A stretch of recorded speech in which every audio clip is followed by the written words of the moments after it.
My name is Sanal Idamaruku. I live in Finland, in Helsinki. By birth, I am coming from India. I was born in southern India, Kerala. Most of my life, I was living in New Delhi. My passion and what I am known for, my activities for the spread of scientific attitude, the spirit of inquiry, especially in India, where the large majority of the people are superstitious, bound by traditions, and who are living in perpetual fear of the paranormal.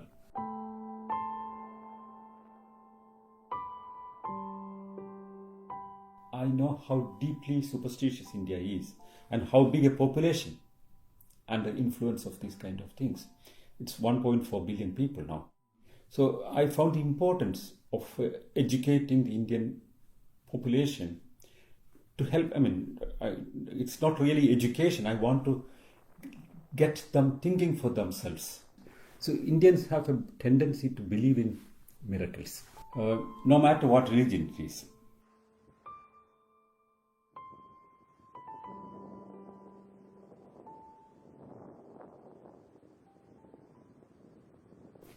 He elaborated the whole thing. The first 3 minutes, I would start getting pain, and this pain will never leave me in my life. The ultimate pain a person can ever have, I will start getting. So then, after 3 minutes, I would collapse. Then it's not reversible. Next 3 minutes, I would die. It cannot be revived. I said, I accept the challenge. And I was only worried about two things. Number one, I discussed with the toxic experts. I was not afraid of magic, but he could use toxic stuff. Yeah, poison. He could simply use poison, maybe chloroform in front of my nose, and I would collapse. And for a moment, if I collapse, that's enough for him to show victory. So when we came to the place, I decided to sit at a different place. It was not at the place officially set for me. I said, no, I would sit there. Because I was making all these precautions. Then he had a long peacock feather. He wanted to show it in front of my nose. I said no, because I was afraid that he would use chloroform. And I had a toxic expert in the place who could give me anti-toxic medicines. They all started chanting these mantras and singing songs, and there was a fire made, mustard was thrown in. That's all the ritual. Then he made a dove of me, voodoo, and then make like a human figure, like a doll, and he wanted me to touch it. Okay, I touch it.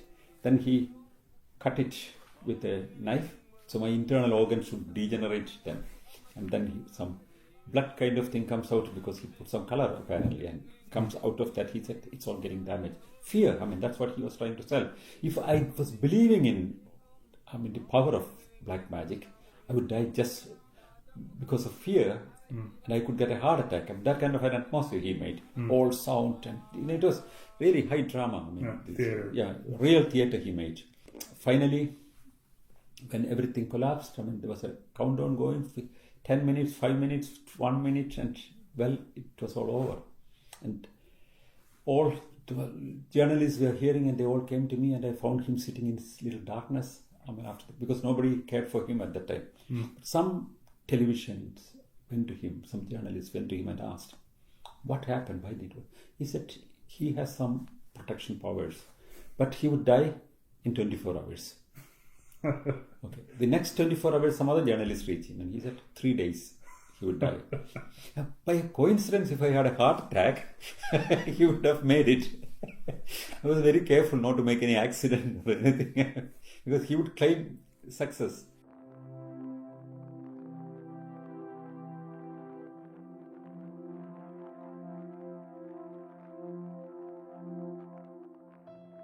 There was a church in Mumbai, mainly by the Goan migrants to Mumbai. They were running this church. There was a prayer going on when I reached there, and after that I was given the opportunity. Then I found it very easily. I went behind the wall and found that there was fresh algae growing, green algae growing on the backside of it. They found there was a clogged drainage pipe, which was going to the main drainage from the toilet. I collected a small sample and sent for chemical analysis. And later I got the result also before the evening television program. It was full of E. coli bacteria, much higher than human tolerance apparently. I mean, it's very clear that it's coming from the toilet.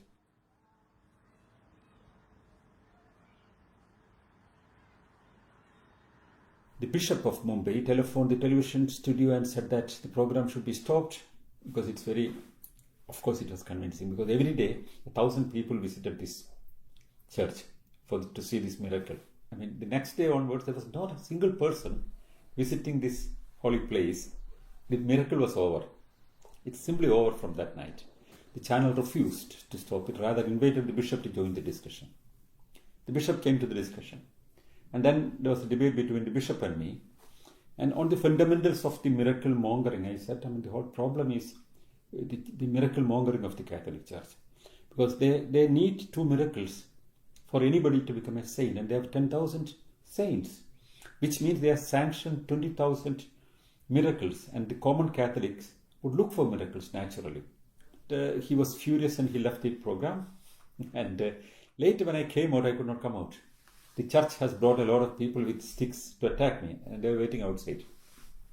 And I could not really come out. I mean, it took 4 hours, and later some back door was open and I was taken out safely.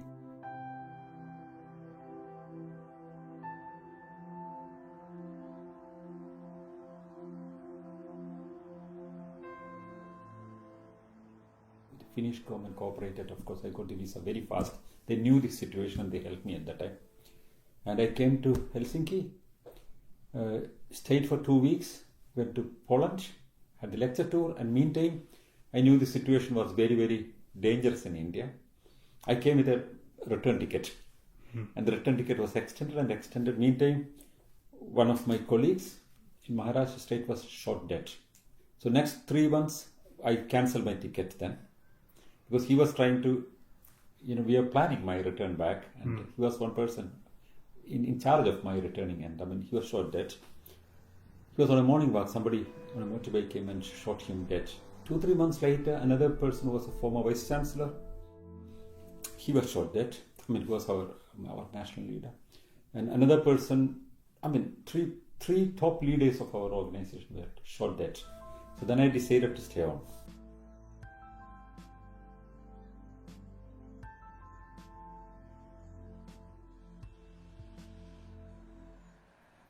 My father died early. My mother was ill. She was very old and she was dying. And she was very, very close and dear to me. And I mean, so my mother wanted to see me.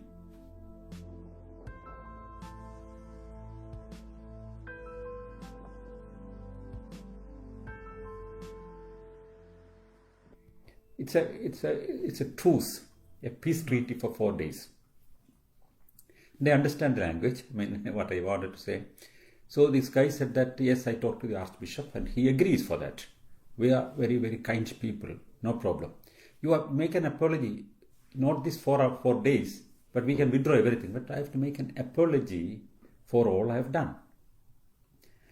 And I said, that's not possible. That's not a deal. I mean, I took all the trouble because I don't want to apologize to anybody, because I stand by my principles. And you can correct me. You can convince me if I'm wrong. But you cannot force an apology from me. You don't get it. My mother died after 3-4 days and I couldn't see her.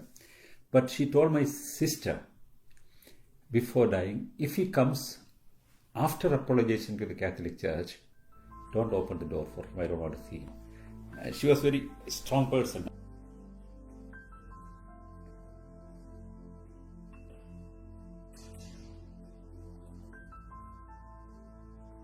I mean, the whole world knows that India is moving very fast towards right and closer to becoming a Hindu Iran. I mean, when it happens, no one knows. So therefore, things are dangerous. That's the political vacuum in India. There is no secular alternative.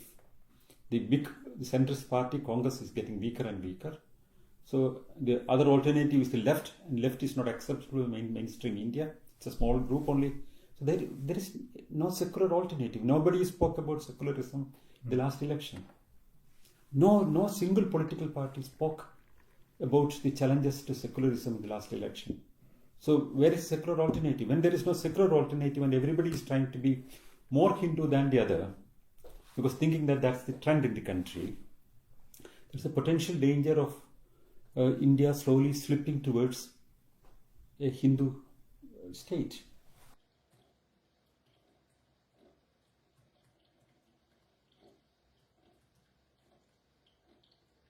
See a lot of articles everywhere, telling that you should not depend only on this modern medicine. There are people who are officially campaigning, organizers. There's a group of people called naturopaths.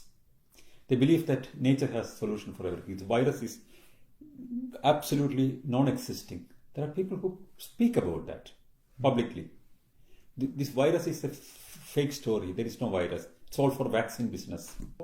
What we lack is in India, we have a lot of educated people. The literacy is going up. But the lack of medical literacy is unbelievably low. Very, very low. Very highly educated people are also medically illiterate in India.